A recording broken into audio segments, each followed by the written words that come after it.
안녕하십니까. 정신건강의학과 전문의 정인원입니다. 오늘은 우리 계명대학교 동산의료원의 김희철 교수님과 함께 하겠습니다. 선생님 안녕하십니까. 안녕하십니까. 예, 전기경련 치료를 고려하고 있는 환자와 보호자들께 전기경련 치료는 어떤 치료인지, 어떻게 하는지, 어떤 효과와 부작용이 있는지를 알기 쉽게 설명드리고자 합니다. 이 영상을 통하여 여러분께서 전기경련 치료에 대한 정확한 지식을 알게 되어 올바른 판단을 하시는 데 도움이 될 수 있기를 바랍니다. 안내 동영상은 국립정신건강센터와 대한생물정신의학회가 함께 제작하였으며 약 10분가량의 분량으로 구성되어 있습니다. 전기경련 치료는 다양한 정신질환에 대해 특별한 효과를 보이는 치료 방법의 하나로 지난 80여 년 동안 사용되고 있습니다. 전기경련 치료를 어떻게 하는지를 말씀을 드리면, 전기경련 치료는 소량의 전기를 통하여 뇌를 자극하는 방법입니다. 그 전에 마취유도제와 근육이완제를 투여하여 마취 유도한 상태에서 시행함으로써 환자분은 전혀 기억하지 못하게 됩니다.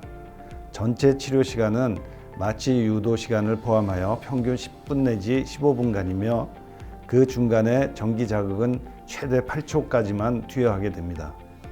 전기경련 치료의 적응증은 우울증, 조현병, 양극성 장애 등과 그 외에도 다양한 정신질환이 해당이 됩니다. 특히 약물치료와 비교해도 안전하고 효과적으로 근거가 있는 치료 방법입니다. 전기경련 치료로 신속한 효과를 볼 수 있는 증상은 자살 위험성, 자해행동, 긴장증, 거식증 등이 있을 수 있습니다. 전기경련 치료의 효과를 보면 약물 저항성과 난치성 증상에 추가적인 효과가 있습니다.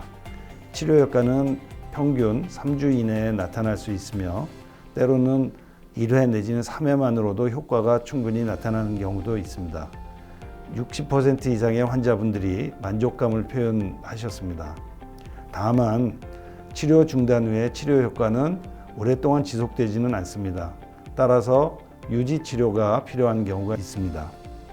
전기경련 치료의 효과를 보면, 예를 들어 약물 치료 같은 경우는 특정 증상이나 질환에만 효과가 있는데 반해서 전기경련 치료는 대부분의 정신질환에 광범위한 효과를 보이고 있습니다. 해외에서도 특히 북미와 유럽, 호주 등의 서구 정신의료계에서는 노년층과 우울증의 치료에 우선적으로 적용하고 있습니다. 전 세계적으로 연간 전기경련 치료 환자 수는 일반 인구 10만 명당 평균 22명에 해당이 됩니다.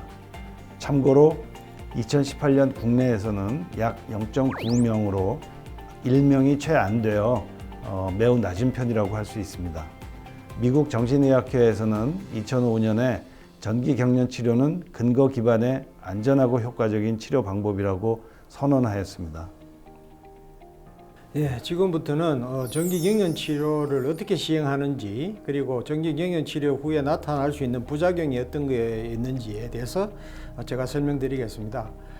치료를 하기 전에 사전 준비로는 여러 가지 임상적인 진단과 평가를 정확히 해야 되겠고, 그리고 검사실 검사를 통해서 여러 가지 검사를 시행하고, 그리고 정상에 대한 정확한 평가를 위해서 여러 가지 척도 등을 이용해서 평가를 하게 되겠습니다.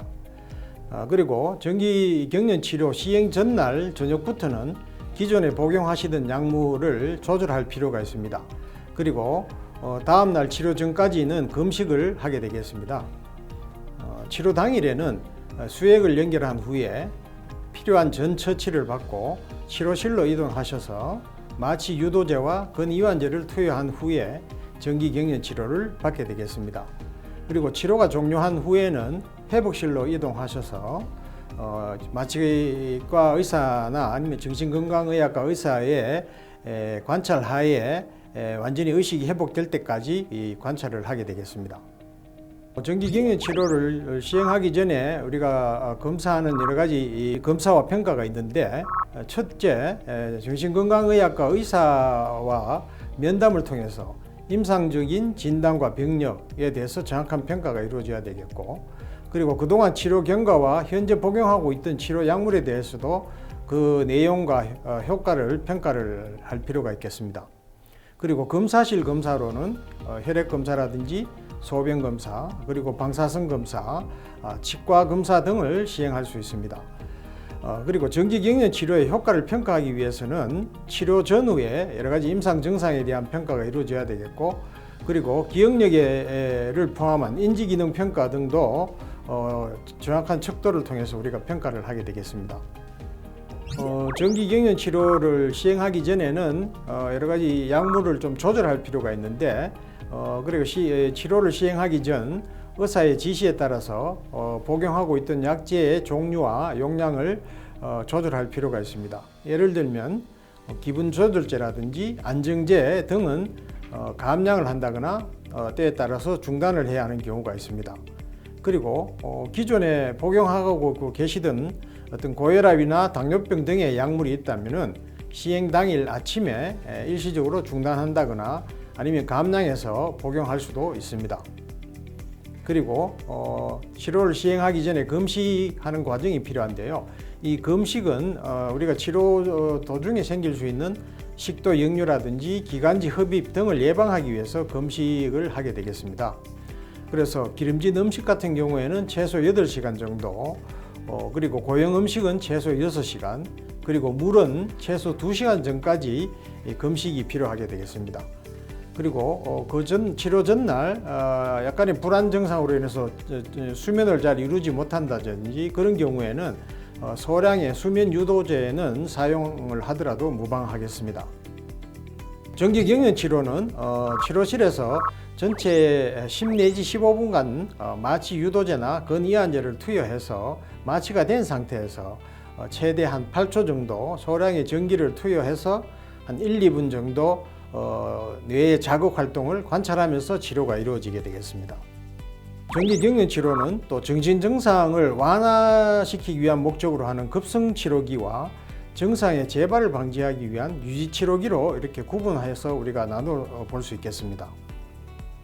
치료 횟수는 질환이나 증상에 따라 정기경련 치료 횟수가 좀 다를 수가 있습니다. 예를 들면 급성기 치료기 동안에는 우울장애의 경우에는 5 내지 10회, 정신증은 6 내지 12회, 그리고 치료가 잘 되지 않는 난치성 정신증의 경우에는 최대 한 20회까지도 시행할 수가 있으며, 특히 긴장증이나 자살 위험성이 높은 이런 환자분들은 한 번 내지 두세 번만 치료를 하더라도 아주 극적인 효과를 보일 수가 있습니다. 그리고 유지 치료기는 치료 횟수를 이제 이 일주 단위로 이렇게 줄여서 치료하는 과정을 말하는데, 때에 따라서는 임상 증상에 따라서 최대한 2달 간격으로 시행할 수도 있습니다. 정기경련 치료는 오전에 치료하고 나면은 오후부터는 일상생활이 완전히 가능하고 완전히 회복되어서 정상적인 생활을 할 수가 있습니다. 정기경련 치료에서 흔히 나타날 수 있는 부작용에 대해서 살펴보겠습니다. 아주 위험한 그런 부작용은 거의 없다고 볼 수 있고, 머리가 아프다고 하는 이런 두통 증상이 되겠는데, 그 외에 오심이라든지 구토, 어지럼증, 근육통 등이 있을 수 있습니다. 그렇지만 이 경우도 대부분 수시간 내에 증상이 사라지게 되고, 두통이 오랫동안 좀 지속될 경우에는 필요할 때 두통약을 복용하면 빠르게 회복이 될 수 있습니다. 그리고 기억장애가 나타나는 경우가 있는데, 기억장애가 있을 경우에는 정기경련 치료를 시행할 때 우리가 자극을 주는 전기량을 좀 낮춘다든지 해서 인지기능에 대한 위험성을 감소시킬 수도 있습니다. 그리고 치료 전에 우리가 마취를 시행해서 하기 때문에 우리가 간혹 나타날 수 있는 탈골이라든지 골절, 치아의 여러 가지 문제점, 이런 것들은 거의 나타나지 않는다고 볼 수 있겠습니다. 그리고 아주 드물지만은 심장 부정맥에 부작용이 나타날 수 있습니다. 그렇지만 그 발생 빈도는 대개 한 5만 명당 1명 수준으로 아주 극히 드물다고 볼 수 있겠습니다. 그리고 정기경련 치료는 기억장애가 일으킬 수 있는데, 주로 이때 나타나는 기억장애는 사파기억이 주로 영향을 받게 된다고 볼 수 있습니다. 그래서 우리가 사파기억이라는 것은 어떤 특정한 시간이나 장소와 관계된 어떤 개인적인 경험에서 우러나는 기억들입니다. 예를 들면 뭐 생일날이라든지 뭐 결혼식 날 같은 특정한 어떤 사건이 있었던 그날 있었던 여러 가지 기억을 우리가 사파 기억이라고 하는데, 그래서 정기 경련 치료를 받게 되면 이런 사파 기억이 좀 떨어지는 경우가 있을 수 있는데, 이런 기억력 저하도 대부분은 다 회복이 되고, 어떤 경우에는 조금 장기적으로 간다 하들 기억 장애가 나타나는 경우에도 대개 한 6개월 정도 지나면은 모두 회복이 되게 되어 있습니다. 급성 치료기에는 우리가 보통 입원을 해서 치료받는 경우가 많지만은 대개 이제 외래 통원 치료 환경에서도 치료를 받을 수가 있습니다. 이 경우에는 내원 당일 오전에 시술을 받거나 아니면 전날 오후에 방문하셔서 하루 주무시면서 1박 2번해서 치료를 진행할 수도 있습니다. 지금까지 내용을 통해서 정기 경련 치료에 대하여 올바르게 이해하시고 불필요한 걱정과 불안을 줄일 수 있기를 바랍니다. 또한 정기 경련 치료에 대한 편견과 오해가 개선돼서 정기 경련 치료가 꼭 필요한 환자들이 적절한 시기에 도움을 받을 수 있도록 되었으면 합니다. 오랜 시간 경청해 주셔서 대단히 감사드립니다.